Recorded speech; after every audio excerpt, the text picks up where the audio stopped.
Assalamualaikum warahmatullahi wabarakatuh. Tepang deui sareng Ibu dina pelajaran bahasa Sunda.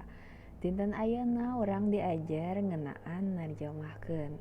Salaresna kamari Ibu atos ngabagikeun materina, tapi kanggo dinten ayeuna bade ku Ibu leuwih dijelaskeun deui ngeunaan narjamahkeun. Anu kahiji aya wangeunanana teh maksudna pengertianana. Narjamahkeun teh proses mindahkeun hiji basa ka basa sejenna, tina basa asli ka basa sasaran atanapi tujuan. Istilah sejenna sok disebut alih basa. Atau upami leuwih gampangna deui mah anu paling urang apal teh maksudna narjamahkeun teh nyaeta translate. Memeh narjamahkeun tangtuna kudu ngarti jeung paham heula maksud anu dikandung dina basa aslina. Sangkan hasil narjamahkeun teh sarua jeung aslina. Lain bae sarua maksudna, tapi rasa basana oge kudu merenah. Teras anu salajengna aya padika narjamahkeun. Anu kahiji aya nu namina tarjamahan interlinear. Tarjamahan ieu teh narjamahkeun unggal kecap luyu jeung runtuyan kecap dina basa aslina. Jadi bener-bener luyu pisan atanapi sami pisan jeung tina basa anu aslina tanpa aya perubahan sama sekali. Anu kadua aya nu namina tarjamahan semantis.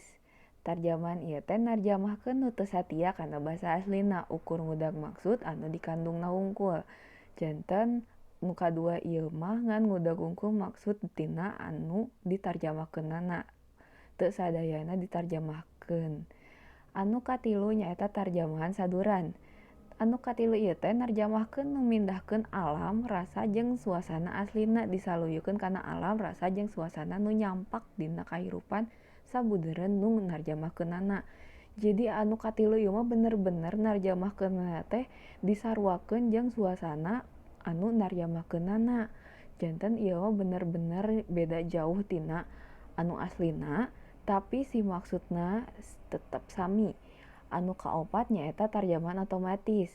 Tarjamahan otomatis ieu teh narjamahkeun ku cara ngagunakeun alat pikeun mindahkeun basa hiji naskah asli kana basa sasaran. Nah, biasana ieu anu paling sering dianggo ku siswa. Biasana narjamahkeun ieu teh nganggo upami anu paling sering dianggo mah nyaeta nganggo Google Translate. Anu terakhir aya proses narjamahkeun. Proses narjamahkeun teh aya 3. Anu kahiji mariksa heula, janten dibaca heula sakabeh naskahna, dilajengkeun kana proses narjamahkeun. Nah, janten anu narjamahkeun ieu teh dina proses alih bahasana teh. Anu terakhir proses ngedit.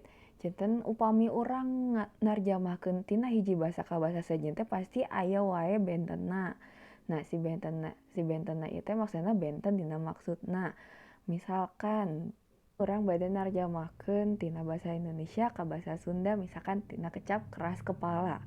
Nah, si keras kepala ieu teh upami dikana basa Sundakeun biasana leuwih merenah nganggo kecap heuras beuheung sanes heuras hulu.